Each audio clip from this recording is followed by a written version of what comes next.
Hello dear students, मैं सौरभ खरकवाल आप लोगों का हमारे इस यूट्यूब चैनल में बहुत बहुत स्वागत करता हूं। तो मैंने क्लास 12th की कंप्लीट फिजिक्स स्टार्ट की और हमारा चल रहा है chapter number first, electric charge and field. Last lecture में हमने पढ़ा था principle of superposition of electric field. मतलब बहुत सारे अगर आपके पास चार्जेस होंगे तो उन सारे चार्जेस की वजह से किसी पर्टिकुलर पॉइंट पे अगर आपने टोटल इलेक्ट्रिक फील्ड देखना है तो कितना होता है वो बताया था। आज हम लोग superposition principle of electric field के न्यूमेरिकल्स करने वाले हैं, ठीक है। तो अगर आप लोगों ने इससे, आप नए स्टूडेंट्स हैं, आप लोगों ने पुरानी वीडियोस नहीं देखी तो आप लोगों के लिए एक प्लेलिस्ट बनाई है इलेक्ट्रिक चार्ज एंड फील्ड। आप लोग जाके वहाँ पे स्टार्टिंग से लेक्चर देखो, समझ में आ जाएगा। अगर आप लोगों को ऑफलाइन नोट्स चाहिए तो आप लोग मेरे इस नंबर पे कांटेक्ट करके मेरे ग्रुप से कनेक्ट हो सकते हैं। बाकी हमारी जो रेगुलर वीडियो है 6 बजे आती है, ठीक। आगे बढ़ता है तो electric field due to a point charge हमने पढ़ लिया है। Electric field due to a system of charges हमने पढ़ लिया है। Electric field due to a system of charges का एक न्यूमेरिकल आपको बता रहा हूँ, काफ़ी अच्छा न्यूमेरिकल है। अगर एनसीईआरटी का न्यूमेरिकल है, ये न्यूमेरिकल कर लिया आपके सारे कॉन्सेप्ट क्लियर हो जाएंगे। इंपॉर्टेंट न्यूमेरिकल है, ठीक है। तो ये जो क्वेश्चन है आप लोगों का एनसीईआरटी का क्वेश्चन है, लिख देते हैं यहाँ पे एनसीईआरटी, ठीक है। तो क्या कह रहा है सुनना जरा, सीधे क्वेश्चन में बता रहा हूँ। आपके पास दो पॉइंट चार्ज हैं, एक प्लस 10⁸ कूलम का, एक माइनस 10⁸ कूलम का, और दोनों के दोनों चार्ज एक दूसरे से 0.05 प्लस 0.05 मतलब 0.1 मीटर डिस्टेंस पे हैं। और ये ट्रायंगल में ये वाली साइड भी 0.1 मीटर है, ये भी 0.1 मीटर है। इसका मतलब ये आपके पास एक इक्विलेटरल ट्रायंगल है। तो इस इक्विलेटरल ट्रायंगल में दो जगह चार्ज रखे हुए हैं। अब इन चार्जेस की वजह से आपने तीन जगह इलेक्ट्रिक फील्ड पता करना है। कहाँ कहाँ पे? इन दोनों की वजह से ए पॉइंट पे इलेक्ट्रिक फील्ड पता करना है, इन दोनों की वजह से बी पे इलेक्ट्रिक फील्ड पता करना है, और इन दोनों की वजह से सी पे इलेक्ट्रिक फील्ड पता करना है। तो ये तीन जगह पे आपने इलेक्ट्रिक फील्ड निकालना है, ठीक है ना बच्चों। इतना क्लियर हो गया, ठीक है। तो सबसे पहले एक काम करते हैं, इन दोनों चार्जेस की वजह से ए पे इलेक्ट्रिक फील्ड पता करते हैं, ठीक है ना। तो ध्यान से देखना, इसको, इस वाले चार्ज को ना बच्चों Q1 ले लेते हैं, ठीक है ना। इस वाले चार्ज को नाम देते हैं Q1, और ये जो चार्ज है इसको नाम देते हैं Q2। समझ जाओगे ना। तो ए पे अगर आपने इलेक्ट्रिक फील्ड पता करना है दोनों चार्जेस की वजह से, तो ए पे एक टेस्ट चार्ज लेना पड़ेगा। तो ए पे जो टेस्ट चार्ज है बच्चों वो मैं ले लेता हूँ प्लस, एक काम करते हैं, ए पे मैंने इलेक्ट्रिक फील्ड पता करना पड़ेगा, तो ए पे जो टेस्ट चार्ज है वो प्लस Q0 ले लेते हैं, ठीक है। जहाँ पर को भी आपने इलेक्ट्रिक फील्ड पता करना है वहाँ पे एक टेस्ट चार्ज तो आपने लेना ही लेना पड़ेगा। तो ए पे मैंने टेस्ट चार्ज ले लिया प्लस Q0। अब देखो सबसे पहले Q1 की वजह से इलेक्ट्रिक फील्ड जब मैं निकालूंगा, देखो Q1 प्लस है, ए का चार्ज प्लस Q0 प्लस है, तो ये जो प्लस है इस प्लस को रिपल करेगा। तो Q1 की वजह से अगर आप इलेक्ट्रिक फील्ड देखोगे तो ध्यान से देखना कि ये प्लस इस प्लस को रिपल करेगा। तो Q1 की वजह से जो इलेक्ट्रिक फील्ड है इस डायरेक्शन में आएगा। इसको E1 वेक्टर कह देता हूँ, ठीक है ना, ध्यान से समझना। और दूसरा Q2 नेगेटिव है, ये पॉजिटिव है, तो माइनस प्लस को अपनी तरफ खींचेगा। तो Q2 की वजह से भी जो इलेक्ट्रिक फील्ड है इसी डायरेक्शन में आएगा, तो इसको E2 वेक्टर कह देता हूँ। तो मुझे पता चल गया कि Q1 की वजह से इलेक्ट्रिक फील्ड यहीं को आएगा, E1 वेक्टर, और जो आपका ये Q2 चार्ज है, Q2 का नेगेटिव भी इस प्लस को खींचेगा, तो इसकी वजह से इलेक्ट्रिक फील्ड भी यहीं को आएगा। तो E1 और E2 दोनों सेम डायरेक्शन में। तो अगर मैं E1 और E2 निकाल लूँ बच्चों, ये दोनों चार्ज अगर मैं E1 और E2 निकाल देता हूं और दोनों को ऐड कर दूंगा, तो टोटल इलेक्ट्रिक फील्ड पता चल जाएगा एट पॉइंट ए पे, ठीक है। अब कैसे निकालेंगे देखो जरा। सिंस देखो इलेक्ट्रिक फील्ड किसी भी Q चार्ज से r डिस्टेंस दूर, इसका फॉर्मूला होता है 1/4πε0 Q अपॉन कितना होता है r², ये आपको पता होना चाहिए। तो सबसे पहले Q1 की वजह से इलेक्ट्रिक फील्ड पता कर रहे हैं ए पॉइंट पे, हाँ। तो लिखता हूं बच्चों इलेक्ट्रिक फील्ड एट ए पे, हाँ, किसकी वजह से? ड्यू टू Q1 की वजह से। जो आपका Q1 चार्ज है ना बच्चों, इसकी वजह से ए पे इलेक्ट्रिक फील्ड पता कर रहा हूँ। तो देखो Q1 की वजह से ए पे इलेक्ट्रिक फील्ड मैंने E1 लिया है, तो E की जगह कितना आ जाएगा? E1 इक्वल टू आ जाएगा 1/4πε0, ठीक है ना। अब Q1 का जो वैल्यू है बच्चों, मैग्नीट्यूड लिया जाता है, 10⁸ लोगे। चलो पूरा लिख लेता हूँ पहले, Q1 की वजह से पता कर रहा हूँ। तो Q1 का जो मैग्नीट्यूड है 10⁸ है, रख ही देते हैं डायरेक्ट। तो यहाँ पे आ जाएगा 10⁸ अपॉन Q1 से A तक की डिस्टेंस कितनी है? 0.05 है। देख लो जरा ध्यान से, यहाँ से यहाँ तक की डिस्टेंस 0.05 है। इसका क्या हो जाएगा? स्क्वायर हो जाएगा, ठीक है ना। तो अब इसको सॉल्व कर लेते हैं फिर। तो ये आ जाएगा E1 इक्वल टू, इसकी वैल्यू आएगी 9 × 10⁹। ध्यान से देखना, ये 10⁸ है, बहुत अच्छी बात है। 0.05 का स्क्वायर कितना होगा? 0.0025, ठीक है ना बच्चों। अब क्या करेंगे, देखो पावर को एक साथ ले लेता हूँ, तो ये आ जाएगा आपका E1 इक्वल टू 9 आगे आ जाएगा, पावर 10⁹ 10⁸ ऐड कर लोगे तो कितना आ जाएगा? 10⁻17 आ जाएगा अपॉन में पॉइंट 1 2 3 4 4 नंबर है ना, तो इसको लिख लेता हूँ 25, ठीक है ना। पॉइंट के बाद 4 नंबर है तो 4 0 ऊपर लगा देता हूँ, 1 2 3 4, ठीक है ना बच्चों। अब एक काम कर लेते हैं, तो E1 इक्वल टू कितना आ जाएगा, देखो 1 0 तो इसको दे देते हैं, यह आ जाएगा 90/25, ठीक है, इनटू ये बाकी बचे हुए 3 0 पावर में भेज देते हैं, तो 10⁻, कितना आ जाएगा बच्चों? 17 + 3, ठीक है ना। 10⁻, सॉरी यहाँ पे -8 था, ये गलती से 8 लिख दिया है, ये -8 था, ठीक है ना। ये भी -8 है, ये -8 है, तो यहाँ पे बच्चों -8 आएगा, तो ये -8 आएगा, तो 9 - 8 आएगा तो ये 1 आएगा। हाँ बच्चों, थोड़ा सा ये क्वेश्चन में ना फिगर में एक मिस्टेक हो गई थी, तो यहाँ पर को 1 आएगा। हाँ बच्चों, क्योंकि एक्चुअल में ना ये 10⁻−8 दोनों सेम चार्ज है। हाँ, NCERT के क्वेश्चन में ऐसा था, तो 1 आएगा, 1 आएगा तो ठीक है, ये 1 है, 1 0 इसको दे दिया, 90 हो गया, बाकी बचे हुए 3 0 यहाँ आ गया, 1 + 3। अब 25 से आप लोग 90 को कट करो, तो यहाँ से आपका जो E1 आ रहा है 3.6 × 10⁴ न्यूटन पर कूलम, ठीक है। तो कहीं ना कहीं मैंने निकाल दिया है क्या, इस Q1 की वजह से A पे इलेक्ट्रिक फील्ड E1 निकाल दिया। सिमिलरली अब E2 निकालता हूँ, हाँ, ये Q2 की वजह से A पे इलेक्ट्रिक फील्ड निकालता हूँ। हाँ, तो अब लिखता हूँ electric field at A due to Q1 के बदले किसके वजह से? Q2 की वजह से, तो ड्यू टू Q2 लिख देते हैं। तो ये E1 के बदले कितना आ जाएगा बच्चों? तो E1 के बदले आ जाएगा आपका E2, ये आपका E2 आ जाएगा, ठीक है। तो ये आ जाएगा आपका E2 इक्वल टू 1/4πε0। देखो Q2 का वैल्यू भी 10⁻−8 ही है, साइन यूज नहीं करते हैं बच्चों, मैग्नीट्यूड लिया जाता है, तो 10⁻−8 आएगा, और यहाँ से यहाँ तक की डिस्टेंस भी 0.05 है, तो इसका स्क्वायर आ जाएगा, ठीक है ना। तो ये आ जाएगा E2 इक्वल टू इतना, तो कहीं ना कहीं सेम आ रहा है, मतलब क्योंकि सेम क्यों आ रहा है थोड़ा समझना, आपकी डिस्टेंस भी सेम है और दोनों के चार्ज की वैल्यू भी सेम है, तो E2 भी आपका इतना ही आएगा, ठीक है। तो जैसे आपने E1 निकाला, ऐसे ही आपने क्या निकाल दिया, E2। समझ में आया ना, क्योंकि देखो चार्ज 10⁻−8 है, -8 है, साइन यूज नहीं करते और डिस्टेंस जितनी इतनी है यही है, तो यहाँ से आप लोगों ने E2 निकाल दिया 3.6 × 10⁴। तो आपको E1 और E2 दोनों पता चल गए हैं, तो इतना हिस्सा मैं मिटा देता हूँ, ठीक है। तो आपने E1 निकाल लिया और आपने ऐसे ही क्या निकाल दिया, E2 निकाल दिया।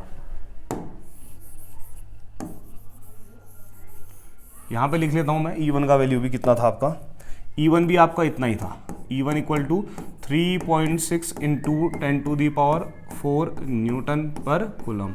अब ध्यान से देखो कि आपका जो E1 और E2 है, देखिए माइनस ने इसको यहीं को खींचा, प्लस ने यहीं को रिपल किया, तो मैं लिख रहा हूं कि E1 and E2 are in same direction, same direction. बच्चों E1 और E2 सेम डायरेक्शन में है, देयरफॉर टोटल, ध्यान से देखना, टोटल EF मतलब इलेक्ट्रिक फील्ड एट A। तो हमारे इस A पॉइंट पे टोटल इलेक्ट्रिक फील्ड कैसे निकलेगा, E इक्वल टू कितना, E1 + E2। तो रख देते हैं, E1 का वैल्यू कितना है 3.6 × 10⁴, E2 भी इतना ही आया 3.6 × 10⁴। अब देखो क्या होता है ना, दोनों में से 10⁴ बाहर ले लेता हूँ, तो 3.6 प्लस कितना आएगा, 3.6 आएगा इंटू 10⁴। सॉल्व कर लोगे तो ये कितना आ जाएगा, 7.2 × 10⁴ न्यूटन पर कूलम। तो ये आपका आंसर आ गया, समझ में आ गया ना। डायरेक्शन कहाँ को होगी बताओ, दो फोर्स है या दो फील्ड है एक ही डायरेक्शन में लग रहे हैं, एक इधर को इधर को, तो मैं इधर को ही तो जाऊंगा ना, तो जो आपका रिजल्टेंट फील्ड आएगा ना उसकी डायरेक्शन भी यहीं को आएगी, ठीक है। ये डायरेक्शन मैंने दिखा दी, क्लियर हो गया। ए पॉइंट पे आपको इलेक्ट्रिक फील्ड निकालना आ गया, आंसर आ गया, ठीक है। अब ऐसे ही करके अब हम लोग निकालते हैं, एक काम करते हैं सी के लिए निकालते हैं, सी के लिए निकालते हैं फिर बी के लिए भी निकालेंगे। हाँ, अब दोनों चार्जेस की वजह से सी पे इलेक्ट्रिक फील्ड कितना आएगा वो चेक करते हैं।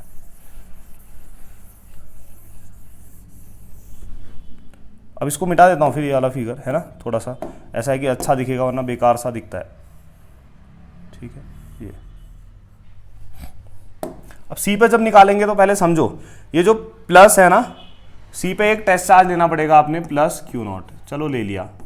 अब ध्यान से देखो, ये जो प्लस है इस प्लस क्यू नॉट को ऐसे रिपल करेगा, तो इसकी वजह से, इस Q1 की वजह से सी पे इलेक्ट्रिक फील्ड यहाँ को आएगा, इसकी वैल्यू होगी E1।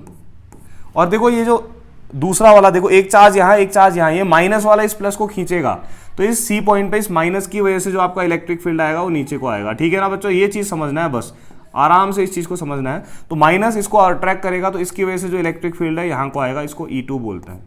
तो सी पे 2 इलेक्ट्रिक फील्ड निकल गए। देखो ये प्लस ने रिपल किया इधर को, माइनस ने अट्रैक्ट किया, तो बताओ सी पे टोटल इलेक्ट्रिक फील्ड कहाँ को होगा। अब आप बोलोगे ये तो हम डिसाइड ही नहीं कर पा रहे हैं, क्योंकि एक यहाँ को एक यहाँ को है। तो ऐसी कभी कंडीशन होती है तो बच्चों इसमें क्या करते हैं, हम एक पैरेललोग्राम बनाते हैं। ठीक है, 2 वेक्टर अगर एक दूसरे से थीटा एंगल पे है तो इनसे बनने वाला जो पैरेललोग्राम है, पैरेललोग्राम का जो डायगोनल होता है बच्चों, वही आपको रिजल्टेंट बताता है। तो आपका जो रिजल्टेंट फील्ड होगा ना बच्चों, देखो इसके पैरेलल मैंने ये ले लिया, इसके पैरेलल ये लिया, तो इनसे बनने वाला पैरेललोग्राम ऐसा बना, तो इसका जो ये डायगोनल है ना, यही आपको रिजल्टेंट फील्ड बताएगा। तो यही बताएगा आपको टोटल फील्ड।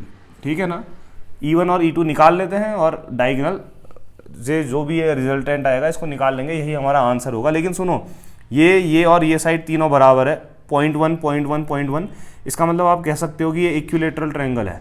इक्विलेटरल ट्रायंगल है तो ऑब्वियस है ये एंगल भी आपका 60 होगा, ये आपका भी 60 होगा, और ये वाला एंगल भी आपका कितना होगा, 60 डिग्री। ठीक है, इक्विलेटरल है ना। अब बताओ ये स्ट्रेट लाइन है, ये टोटल 180 होगा, इसमें से ये 60 है, तो बचा हुआ एंगल कितना होगा। ये वाला एंगल अगर मैं आपसे पूछूं तो E1 और E2 के बीच का एंगल ये होगा आपका 120 डिग्री। ठीक है, तो सी पे लगने वाला टोटल फील्ड E पता करना है, तो सबसे पहले E1 निकालता हूँ, फिर E2 निकालता हूँ, फिर दोनों का रिजल्टेंट लूंगा, तो टोटल इलेक्ट्रिक फील्ड पता चल जाएगा। इनके बीच का एंगल हमें पता ही है। तो सबसे पहले लिखता हूँ मैं इलेक्ट्रिक फील्ड कहाँ पे, एट C, किसकी वजह से, ड्यू टू सी पे इलेक्ट्रिक फील्ड निकालना है Q1 की वजह से, Q1 की वजह से। हाँ, तो कितना आएगा देखना जरा। तो Q1 के प्लस ने इसको प्लस को रिपल किया इधर को, तो E1 लेंगे, तो ये E1 इक्वल टू आ जाएगा 1/4 पाई एप्सिलॉन नॉट। ध्यान से देखना, ठीक है ना। अब Q1 का जो चार्ज है वो है 10⁻⁻8। ठीक है, इसमें ना बच्चों ध्यान रखना कि मैग्नीट्यूड लिया जाता है, साइन नहीं लिया जाता, और यहाँ से यहाँ तक की डिस्टेंस 0.1 है, तो अपॉन कितना आएगा, 0.1 का स्क्वायर आ जाएगा। ठीक है, तो अब इसको रख लेते हैं, तो ये आ जाएगा E1 इक्वल टू 9 × 10⁻9 होती है 1/4 पाई एप्सिलॉन नॉट की वैल्यू, साथ में 10⁻⁻8 है, और 0.01 का स्क्वायर होता है 0.01। ठीक है ना, तो ये कितना आ गया फिर, E1 इक्वल टू आ गया 9 × 10⁻9 - 8 करोगे तो 10⁻1/0.01। अब पॉइंट के बाद 2 नंबर है तो 2 0 ऊपर आएंगे, तो पावर में लिख दो सीधे इसको। हाँ, तो ये आ जाएगा E1 इक्वल टू 9 × 10⁻, कितना, 1 + 2। क्यों, पॉइंट के बाद 2 नंबर है तो इंटू 100 होता है, 100 मतलब 10⁻2 होता। तो आपका जो इलेक्ट्रिक फील्ड आ गया, ये आ गया 9 × 10⁻, कितना आ गया, 3 N/कूलम। ये E1 निकाल दिया ना आपने। ऐसे ही अब इससे निकालूं, Q2 की वजह से C पे, तो अब लिखता हूं ऐसे ही, इलेक्ट्रिक फील्ड एट C, किसकी वजह से, ड्यू टू Q2। देखो सेम ही आएगा, Q2 की वजह से E2 इक्वल टू आएगा 1/4 पाई एप्सिलॉन नॉट। ध्यान से सुनना, Q2 का मैग्नीट्यूड भी -10⁸ का मैग्नीट्यूड में साइन ही लोगे तो 10⁻⁻8 ही आएगा, और यहाँ से भी डिस्टेंस कितनी है, 0.1 है, तो 0.1 का स्क्वायर। दोबारा यही कैलकुलेशन तो आ गया, तो यहाँ से तुम्हारा E2 भी सेम आ जाएगा, E2 इक्वल टू भी कितना आ जाएगा, 9 × 10⁻3। ठीक है, तो आपने E1 निकाल दिया, N/कूलम यूनिट है, E2 निकाल दिया। अब टोटल इलेक्ट्रिक फील्ड पता करें। देखो A और B अगर एक दूसरे से थीटा एंगल पे हैं, तो रिजल्टेंट का जो फॉर्मूला होता है ना, हम लोग पढ़ चुके हैं ऑलरेडी, कि अगर 2 वेक्टर एक दूसरे से थीटा एंगल पे, तो रिजल्टेंट R इक्वल टू होता है √a² + b² + 2ab cos theta. ठीक है, ध्यान रखना। तो मैं लिख लेता हूं, चलो, सिंस जब 2 वेक्टर थीटा एंगल पे होता है तो रिजल्टेंट इक्वल टू होता है √ कितना, a² + b² + 2ab cos theta होता है। ठीक है ना, तो यहाँ पे कितना हो जाएगा फिर देखना जरा, आज E1 और E2 का रिजल्टेंट E है, तो R के बदले E इक्वल टू कितना आ जाएगा, अंडर रूट A की जगह E1, B की जगह E2, हाँ, तो ये आ जाएगा E1 square plus E2 square plus 2 E1 E2 cos, अब E1 और E2 के बीच का एंगल कितना है, 120 डिग्री है, तो ये 120 डिग्री आ जाएगा। ठीक है, देखो E1 और E2 बराबर आया है ना बच्चों, E1 इतना है, E2 इतना है, तो इसको थोड़ी देर के लिए x मान लेते हैं। देखो जो E1 की वैल्यू है वही E2 की वैल्यू है, तो इसको x मान लेते हैं। मान लो कि ये जो वैल्यू है x है, थोड़ा आसान हो जाता है ना इससे। ठीक है, x पता है ना आपको कितना है, 9 × 10⁻³ रख देते हैं, तो E इक्वल टू कितना आ जाएगा, अंडर रूट E1 की जगह एक्स स्क्वायर, E2 की जगह एक्स स्क्वायर प्लस 2, E1 की जगह x, E2 की जगह x। ठीक है, कॉस 120 की वैल्यू होती है -1/2, तो देखो ये 2 से ये 2 क्या हो गया, कैंसिल हो गया, तो E इक्वल टू आ गया अंडर रूट कितना आ जाएगा, x square plus minus x into x square, तो ये और ये भी क्या हो गए, कैंसिल, तो E इक्वल टू कितना आ गया, अंडर रूट एक्स स्क्वायर आ गया, स्क्वायर से रूट कटेगा तो बच्चों E इक्वल टू आ गया x की वैल्यू कितनी है देखो तो 9 × 10⁻³, तो आपका आंसर आ गया E equal to 9 × 10⁻³ Newton per coulomb. तो टोटल इलेक्ट्रिक फील्ड हमने C पे पता कर दिया है, 9 × 10⁻³ आएगा। डायरेक्शन आप बोलोगे सोन इन फिगर, या ये 120 तो ये 60 होगा, तो हॉरिजॉन्टल से आप कह सकते हो ये वाले साइड से 60 डिग्री पे। ठीक है ना, समझ में आया C पे इलेक्ट्रिक फील्ड निकालना। आई होप कि आप लोगों को समझ में आया होगा, अगर नहीं आया तो आप लोग पूछ सकते हैं कि कहाँ पे क्या हो रहा है, मैं मिटा देता हूँ। ठीक है, कुछ सेकंड पीछे चले जाना, एक एक स्टेप आराम से देखोगे तो क्लियर हो जाएगी चीज़ें। ठीक, अब ऐसे ही टोटल इलेक्ट्रिक फील्ड निकालने जा रहे हैं, बी पे निकालने जा रहे हैं। कहाँ पे निकालने जा रहे हैं, बी पे। तो दो चार्ज हैं, एक Q1 और एक Q2। हाँ, पहले समझो कि Q1 का जो प्लस है, बी पे निकालना है तो एक टेस्ट चार्ज तो लेना ही पड़ेगा, तो एक प्लस Q0 टेस्ट चार्ज ले लेते हैं। तो ये देखो Q1 का जो प्लस है इस Q0 के प्लस को रिपल करेगा, तो Q1 की वजह से इलेक्ट्रिक फील्ड यहाँ को आएगा, इसको E1 ले लेते हैं। ठीक है, और देखो Q2 का माइनस इस B के Q0 के प्लस को खींचेगा, तो उसकी वजह से Q2 वाला माइनस है, ये प्लस है, तो इसकी वजह से इलेक्ट्रिक फील्ड यहाँ को आएगा। ठीक है, बस आज अपोजिट डायरेक्शन में, एक इधर को काम कर रहा है, एक इधर को, तो रिजल्टेंट कैसे आएगा, इन दोनों में जो भी बड़ा है, मान लो ये 100 है, ये 20 है, तो रिजल्टेंट कितना आएगा, 100 - 20 करके आएगा, नहीं आएगा। तो E1 और E2 निकालता हूं, जो भी बड़ा होगा, अगर E1 बड़ा है E2 से तो E1 - E2 कर लूंगा, अगर E2 बड़ा है E1 से तो E2 - E1 कर लूंगा, आंसर आ जाएगा। तो सबसे पहले निकालते हैं E1 निकालते हैं। E1 मतलब ये Q1 की वजह से B पे इलेक्ट्रिक फील्ड। हाँ, तो अब लिखता हूँ सबसे पहले, अलग अलग वैल्यू आएंगी क्योंकि डिस्टेंस अलग अलग है। ये 0.05 है और यहाँ से यहाँ तक तो 3 बार आ रहा है, तो 0.15 हो जाएगा। हाँ, तो सबसे पहले इलेक्ट्रिक फील्ड एट कहाँ पे निकालना है बच्चों, B पे। हाँ, किसकी वजह से, ड्यू टू Q1। ठीक है, तो Q1 की वजह से B पे इलेक्ट्रिक फील्ड निकालते हैं, तो ये आ जाएगा E1 equal to 1/4 pi epsilon naught. ठीक है, अब Q1 का मैग्नीट्यूड वही 10⁻⁻8 है, -8 अपॉन, अब देखो यहाँ से यहाँ तक की डिस्टेंस 0.05 है, तो 0.05 का स्क्वायर। अब ये हम ऑलरेडी पहले वाले क्वेश्चन में निकाल चुके थे बच्चों।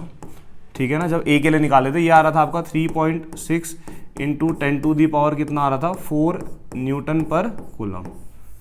ठीक है, इतना आ रहा था शायद मेरे ख्याल से, अगर आप लोग चेक करेंगे तो लगभग इतना आ रहा था। हाँ, ठीक है, आप लोग देख लेना। तो Q1 की वजह से निकाल दिया। अब किसकी वजह से निकालता हूँ, देखो electric field at B due to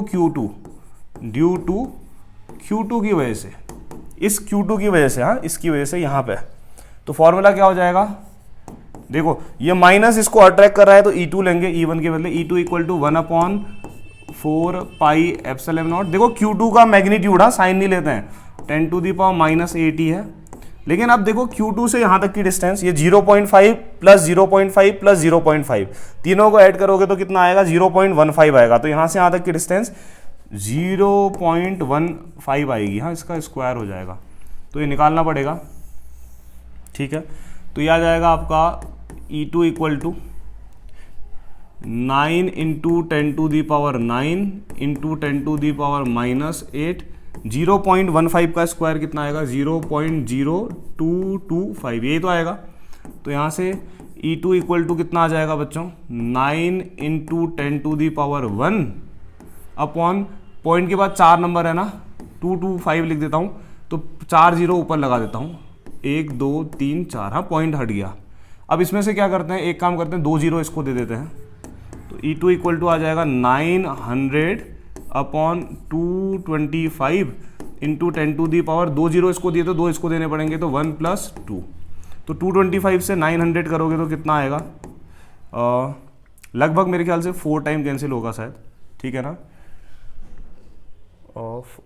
हाँ ठीक है, 4 टाइम कैंसिल होगा इंटू 10 टू दी पावर 3। तो ये 10 टू दी पावर 4 में था, ये 3 में है ना, इसको भी 4 में बना देता हूँ। देखो तो यहाँ से E2 इक्वल टू, एक नंबर पहले पॉइंट लगा दो, 0.4 लिख दो इसको, तो ये 10 टू दी पावर कितना हो जाएगा, अब लेफ्ट को जाते हैं तो पावर ऐड होती है, हाँ, तो एक नंबर पहले लगाया तो ये 4, इसको ऐसा लिख सकते हो, 10,000 से मल्टीप्लाई करोगे इतना ही आ जाएगा, हाँ। तो E2 भी निकाल दिया न्यूटन पर कूलम। तो देखो Q1 और Q2 की वजह से इलेक्ट्रिक फील्ड निकाल दिया है, E1 भी निकल गया, E2 भी। अब देखो E1 और E2 में कौन बड़ा है, E1 बड़ा है ना, ये 3.6 आ रहा है, 0.4 आ रहा है, तो 2 फोर्स काम कर रहे हैं, मान लो एक इधर को एक इधर को, 100 वाला ये है, ये 20 वाला है, तो कहाँ को जाऊंगा मैं, बड़े की तरफ को, कैसे जाऊंगा, 100 - 20 80 से जाऊंगा, है ना। तो अब मैं क्या लिख सकता हूँ, ध्यान से सुनना जरा, इसके बाद लिखूंगा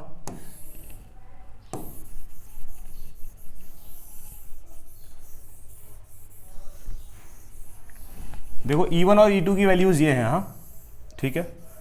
तो अब मैं लिख रहा हूं since E1 greater than E2, ठीक है, तो therefore total electric field at B कैसे निकलेगा, ये E1 है E2 है, मैं मिटा रहा हूं अब, हाँ मेरे को ये वैल्यू पता है कितनी है करके। अब E1 बड़ा है E2 से, तो टोटल इलेक्ट्रिक फील्ड कैसे निकलेगा, अपोजिट डायरेक्शन में ना, E1 इधर को E2 इधर को, तो E इक्वल टू आएगा आपका E1 - E2 करके, ठीक है बच्चों। और E1 और E2 में E1 बड़ा है तो टोटल इलेक्ट्रिक फील्ड जाएगा कहाँ को, इधर को जाएगा, हाँ ध्यान रखना। तो ये आ जाएगा E इक्वल टू, E1 का वैल्यू आया था 3.6 इंटू 10 टू दी पावर 4, और इसका वैल्यू आया 0.4 इंटू 10 टू दी पावर 4। तो इन दोनों में से 10 टू दी पावर 4 कॉमन आ जाएगा, तो 3.6 minus 0.4 into 10 to the power 4, तो आंसर आ गया कितना, 3.2 into 10 to the power 4 newton per coulomb, ठीक है ना। ये जो इलेक्ट्रिक फील्ड निकाला मैंने किसकी वजह से निकाला बच्चों, बी पॉइंट पे निकाला, इन दोनों चार्जेस की वजह से। ये बड़ा है तो डायरेक्शन यहाँ को आएगी। तो आई होप कि आप लोगों को ये टॉपिक समझ में आए होंगे। बाकी थैंक यू, मिलते हैं नेक्स्ट लेक्चर में। ये क्वेश्चन बहुत अच्छा था, बहुत सारे डाउट आपके क्लियर करेगा, NCERT का क्वेश्चन था, ठीक है।